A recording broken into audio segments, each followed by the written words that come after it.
What's going on, guys? My name is Brian Lafia. My name is Nkosie Hospice, and we are vocal arrangers. Right. And welcome to another episode of the JOVA Podcast. JOVA Podcast. Yes, sir. If you're new here, take a second to subscribe to Please. the channel.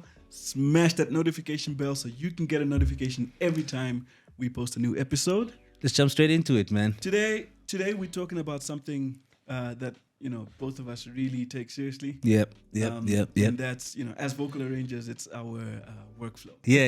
It's a very interesting topic because there's no wrong answer to this topic. Exactly. That's exactly right. And I think it's probably one of the biggest questions that I also get asked a lot when people reach out to me or send me DMs and stuff like that. Yeah. Like, so what's your process and whatnot? So I think we just figured, let's get this one out of the way. Let's talk about it. Because it's going to keep coming. Yeah. I remember having a conversation many years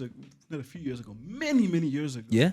When I was trying to do music, my brother and I were in like a duo. Oh, yeah? Yeah, we used to do like, we started with hip hop and then we went into like Hip-hop! R&B. We went into like R&B. Oh, then yeah? we went into like house, because Liquid Deep at the time was really hot. And Yeah, we were like, with these guys are house. really cool. Yeah, Let's yeah. do something like them, and we tried to do something. Oh, that's dope. And I had a conversation with someone, and they were talking about how I was asking them how they go about producing like a house track. I was Yeah. still new to the whole thing. Yeah. I didn't know where to start. How do I get this idea out? Yeah. And I asked this guy, how do you produce your house tracks? Yeah. This guy didn't want to tell me, dude. I was like, why would I tell you that? Those are trade secrets, though. That's how the industry dies, bro. That is true, though. That is true. That's how That the is true. industry- We should look. If I tell you my process, how Yeah. I do something, Yeah. trust me, you're not yeah. gonna do it like me. I can give you step by step instructions. That is true. You still won't do it like me. That's You know true. what I mean? That's true. Your final product Yeah. will be your thing. It's gonna have That's true. your DNA all over it. That's true. You know That's what true. I mean? You cannot recreate me. I cannot recreate you. So I think this idea that you'll steal my Yeah. recipes or Yeah. my the trade secrets, like you put it. I think it's a bit outdated. Yeah, it's quite tricky. Now we're going to a whole different other thing, but I think it's very important in this because it also leads into the idea of how we share what we do. And I think it's very tricky because there is a certain level of being competitive, I guess, Yes, in yeah. some way. Yeah. It's even in production, in whatever space. Yeah. But I think there is like a very thin line between someone copying and inspiration, Yeah. right? Yeah.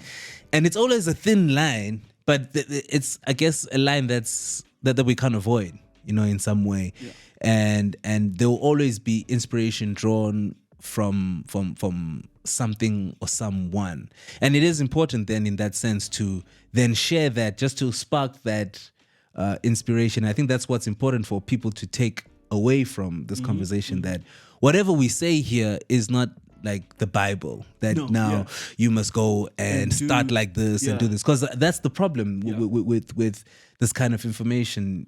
People take it as the gospel. Yeah. They'll take something that someone says that's in a certain place or position of authority, and like that is the only way this thing should be, or that's how it makes sense. But you should also be able to take it with a pinch of salt, because that's Might not also work- just might not work for it's you. my experience, and it also has to do with my abilities, but it also helps someone who is coming from my background, who has the same challenges that I have, and thinks that, okay, because I'm like this, maybe I won't be able to do that or whatever. But that's not the case. We really are just putting different ways of doing things out there, but you can take a bit of this and take a bit of that and that, and mix it that's up. advisable for me, because that's how you come up with something new. Yeah. And there is an obsession with being like new and unique and all that stuff. But, some people don't realize that sometimes that's just about taking two different things that may have existed before and then putting them together. And then it's something new. Something new. That's Just true. crafted something That's new. true. And I mean, further to that as well, in this type of space, if I can call it that. Yeah. Where creativity is meant to be innate. It's Yeah. sort of like something that should be second nature to you. Yeah. Is you if you listen to a song that Nkosie has arranged and you love the way it came out, Yeah. and then you listen to this podcast and he said he does it like this, and then you go and you do it like that, and then you don't quite get the result, then there's disappointment. Then you That's start true. questioning your own creativity. That's So true. to avoid that, Yeah. you know, you need to take a little bit of this, take a little bit of that, Yeah. try this, try that, see what works for you. That's true. See how you can tweak, you know, some of Yeah. the things that we may share here today Yeah. to work for you in your own space, in your own situation. Yeah. Yeah. And yeah. I think you may get a better result after that. Yeah. Yeah, man. I think let's go into it. I'd like to, because we've never actually had this conversation, Yes. and we've known each other a long time, but it's Yeah. so weird. We've never had this conversation of Yeah. how we actually Do do what we do. So I'm really interested to hear and get your perspective. I'll let you go for like thing number one in your workflow. What's the first? Like, where do you start? You know, you've. Let's say the song has been given to you, or you've picked the song. Okay. Now it's time to create the arrangement. Yeah. What's the first thing that you think of? If it's a song that kind of exists already, if it's like a cover or something like that, Yes. I need so to. let's. I arrange. think let's Let's go deal from with that that. premise. Yeah. Okay, cool. It's a cover song. So it's a cover song. Yeah.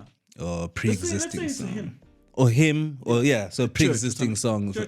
a song that's got like its own melody, that has its own life. Yeah. The first thing I would do is try to listen to as many versions of that song. Weirdly enough, I look for like a live version, up tempo, slow, all these kind of different variations of that song. With that, I think I'm trying to get the interpretation, like as many kinds of interpretations of the song. Yeah. And then through that kind of figure out the one that resonates with me the most. 'Cause sometimes it's feeling, sometimes it's kind of data driven, because you also, I mean, if it's online, the numbers won't lie. Yes, So exactly. if this kind of interpretation of the song kind of worked out, then what can I take from there that I can bring into the vocal space that will give it that kind of feel and emotion, you know, if you're looking at it from that perspective. So the different ways, I'm just going to talk maybe about just the creative, like just how I feel about it or whatever the case is. That's not influenced by anything else. So it'll be that. So if I feel connected to a certain kind of thing here, or I like this from another, you know, variation of the song, whatever the case is, usually what I would do is that after binging on all these versions of the song, go back to like the original, and then try to see how to Where to apply, go from there. how to apply all of that stuff that I felt with what I listened into this original. So most of the time, for me, it's really important. It's really important, no matter what kind of song it is, that I'm a person who doesn't believe in going too left of like the original thing. Yeah. You know, for other creatives, it's different, you know, and I respect that. For other people, it's like, I want to interpret it in my own way. And that's cool. That there's no right and wrong. Yeah. I think that there is that tendency of trying to, you know, find that middle ground of, no, this is wrong, this is right, or whatever the case is. But the important thing about art is that, you know, it's all about interpretation at the end of the day. Yeah. And I think we have to kind of give that person the space who's creating it to at least explain to us why they took it there, you know. Exactly. So in most cases, and I wish more creatives would do that, like would share the backstory, to say, okay, this is why I took the song in this direction and all of that, because it will help. Stay tuned, right, guys, to the JOVA podcast, because we're gonna have people come on and say, this is why I wrote the song this way. Yep. This is what, you know. Yep. This is what's behind the song. Yep. And all that. Yep. So we're actually gonna have. We're that, actually gonna do that. And we need to. Yeah. I think especially when it comes to, you know, vocal arranging and stuff like that, just to understand those different processes and just like the mind process behind putting together a certain thing in a certain way. And I think it's important to understand that backstory before you're quick to judge an arrangement to say, I don't like it, or it's not relevant for this, or whatever the case is. But I mean, there's also a lot of preference in that. So for me, I just feel like it's safer for me, or I feel more comfortable with the idea of me connecting to the song with how it kind of sounded like originally, and then kind of taking it to a different direction, but still remaining true to that, remaining true to the feeling, and also importantly, remaining true to the melody of the song as well. So only through kind of listening to it a lot and taking in, like I'm saying, a lot of variations of it. So that's my first step, I think, when I'm given a song, or when I'm thinking of, okay, I want to arrange this song, or usually if it's like an idea from me, like, I want to arrange, I have a vocal version of this, it's because I've listened to something that's inspired that, or like, maybe that could sound dope vocally, or whatever the case is. And if it's something that's given to me that was not really in my scope, I kind of need to go study it before I start. So that's my first point of. I think my first step is kind of the opposite, because whether I'm given a song or a song comes to me, especially like with the hymns and stuff like that. What I do is, because I play piano, so everything I do vocally is born from that sort of starting point. You see, people who spent their childhood learning how to play piano.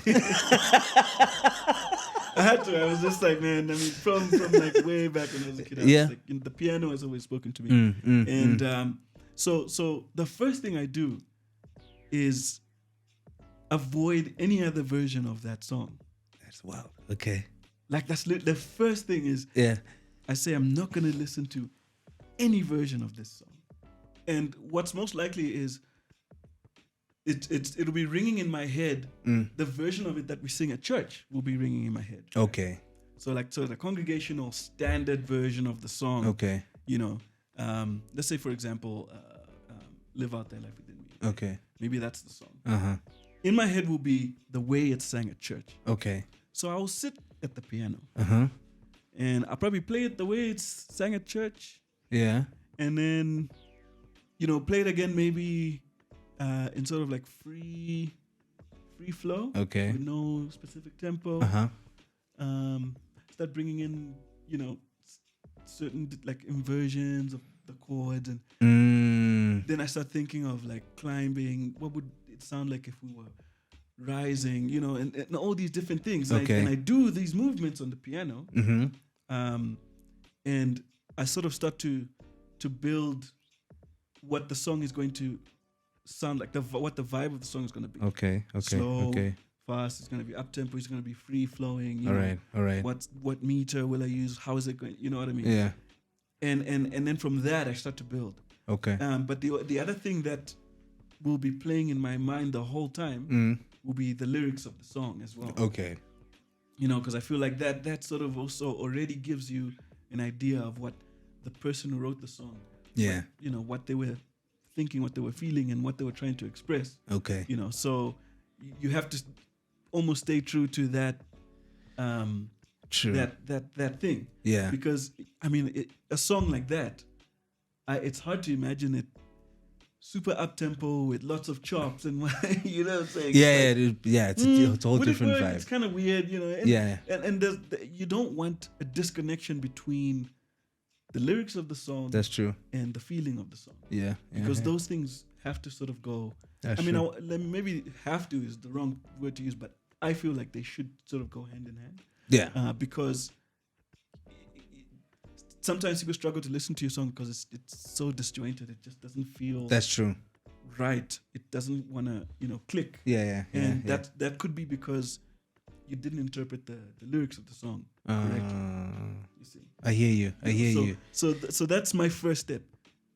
Block myself from all other versions of the song. That is wild. And literally sit with the core, the original version of that song, and then just sort of start to build from there. So would you say, with that kind of approach, it kind of frees you up to approach it in a way that feels most authentic to you? Yes.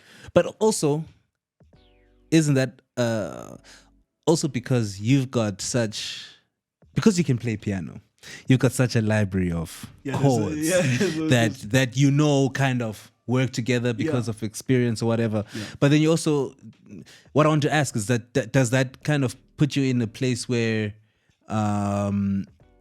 you always have a place where you kind of go to because you're just so used to that in terms of like your place? Because I've learned with a lot of piano players, you can often hear a person's touch on the piano because of their preferences, how they go into chords, like their leading chords into certain chords and whatnot. So someone always have that, and sometimes with a lot of vocal arrangers, you can kind of pick that out now. Especially for me with my ear, a lot of the guys that I know arrange from piano. Signatures in their their leading chords are always the same, and how they land into those spaces. Hey, today we're going it's geeky a bit today. It's a bit geeky today, but there's a certain preference, or just I guess it's like muscle memory of how you just feel like this thing needs to go. So don't you feel like it kind of keeps you in that space a lot? How much outside of your vocabulary do you go when you're thinking of the melody, but there's a certain way that you'd play to any melody anyway? I always completely go outside. Okay. And this is why, like, so I mean, you guys will see in some of the episodes to come, we're gonna actually have our equipment out, and we're actually gonna do we'll do something like that. Here. I'll play just with acoustic piano. Okay. Acoustic piano sound, and you play. Yeah. I'll change to EPs. Yeah. I'll change to strings. Yeah. And all these different instruments they sort of lead you down a different path. Oh. So it's almost difficult for me to stay within the same, for each arrangement that I do, stay within the same sort of and I think I don't even have an actual signature. If I listen back to some of the stuff that I've done, okay, I don't think I struggle to hear like a signature. Yeah. Maybe I'll share some links to some of the stuff I've done on SoundCloud, some of the old stuff. Yeah. Maybe some of the new stuff, and maybe you guys can drop some comments in the comment section and let me know what you think. Yeah. But the only thing that you'll hear that's similar is it's my voice. I'm doing all the parts and whatever. So that's my voice. You can hear that it's you. Yeah. You can hear that it's me. But the arrangement itself, the songs are sort of different from each other. The approach, and you know what I mean. And with the melody, so there's strength. There's so much strength in the melody of a song. Yeah. But it also doesn't have to stay with the second tenor guy. Oh, okay. If we're doing quartet, for example. Yeah. Or stay with the first tenor. It can move to the baritone. Yeah. It can move mid chorus. Yes. Mid verse. Yeah.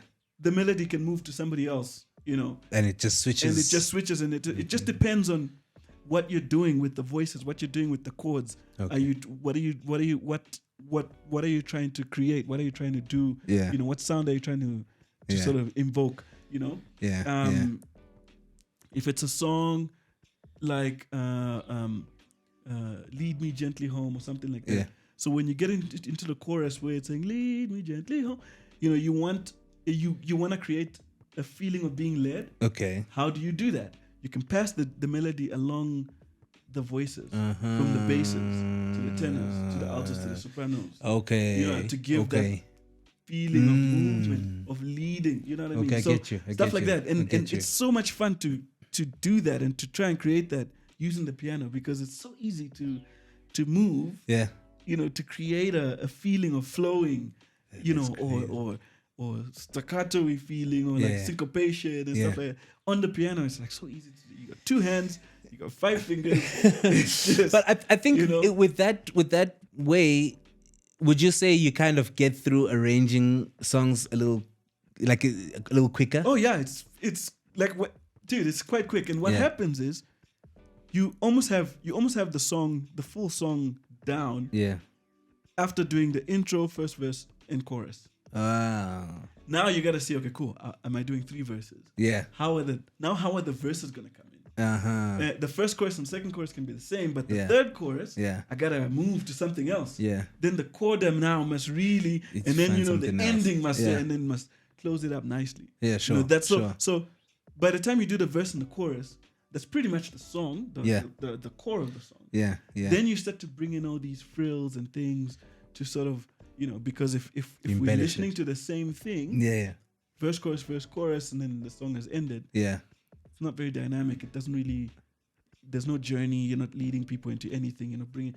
But if you sort of have these, go into minors instead, the song is in a major key, but verse 2 goes into this minor, like Selected Voices. They like to do yeah. You know what I mean? Where they go into minors and then they come back to the majors and they do stuff like that. That is crazy. But that maybe is the beauty in vocal arranging, because at least in my journey with vocal arranging, I've like done a whole lot of stuff, from arranging quartet stuff like you're saying to stuff that's a bit more choral, mixed voices, and right along to what I'm doing a lot now with Just Six, which is more popish. Yeah. And the journey of that is quite interesting, because it's crazy how, for me, that principle of what the beauty of vocal arranging or vocal music can do is that it can move into different places, but what kind of keeps it jointed is the singing, is the vocalizing and the harmony and whatnot that kind of keeps you along with the changes and all that. So you can, like you're saying, go minor, you can transpose, you can do so many things with vocally that just sounds so beautiful. But now when you move into like a more pop kind of space, where it's more about patterns, it's more like producing, and like now it's more about patterns, more about format of what we're doing, verse, chorus, verse, bridge, whatever, all that stuff, and it presents a totally different direction or ideology, I guess, in how to approach that. But I think then the difference for me, maybe where one can then draw the line of having an average or an okay arrangement, or having a really good one, is just about the interpretation of how you want to take the song where it needs to go, and it not losing the audience, or rather the audience not being lost by the direction in which you're going, or how you're going in that direction with that. Because often I remember, like, when I was still a young arranger coming up, and I'd listen to a lot of ideas and arrangements that people do, different groups and whatnot, and sometimes I feel like, nah man, what's going on here? Because I feel like it's going to so many places where I feel like I can't keep up, especially with what the vibe of the song is supposed to be like and whatnot. So as an up and coming arranger back then, I'd listen to certain kind of arrangements and get lost, even like some of the big guys that can do no wrong in many of our eyes. They can do no wrong. They do no wrong, but sometimes it's like, hey, I don't understand where this arrangement was going now, because what's going on? And I think there's some I need to tell you about off camera. But it's so easy to go there. But like what we're saying is that there's been an evolution, I think, also on how people consume music and how people listen to music. Like, for one thing, I've also realized is, right now we're really in a big era of repetition. People really connect with repetition, So finding how you can use something like that to your advantage in an arrangement, even though you're going a different direction, but there are certain elements of things that you can pick up that can make your arrangement relatable and still be able to land, even though you're taking people into different kind of places or spaces. And that's one thing that I've also kind of gone into now, that even if I'm doing a lot of repetition or whatever, how do I make that different? If you can transpose, you go into different, but it's still in that space. Amen. That is a good example of that. How can you repeat amen like that? I don't know. And just each one is just something. But like, crazy. Take Six is just something else. Like Mark Kibble, Cedric, Merv, all the guys that have been really instrumental with the arrangements, Dave as well.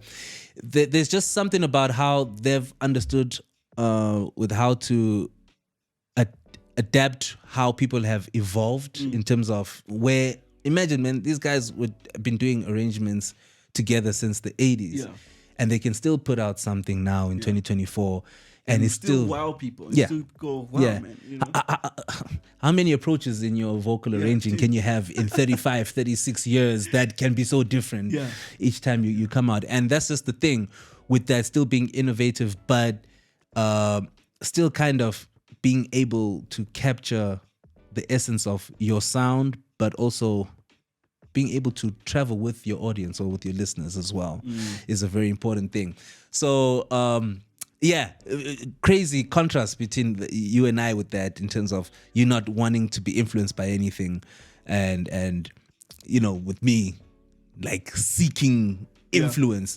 And I think maybe the big thing with that could be the fact that you have, like I was talking about earlier, like this library of chords and experience with how things can sound sonically, just from your brain to your hands, and you can just get that sound immediately. You've got immediate feedback to, okay, this chord sounds great, we can work here, whatever the case is.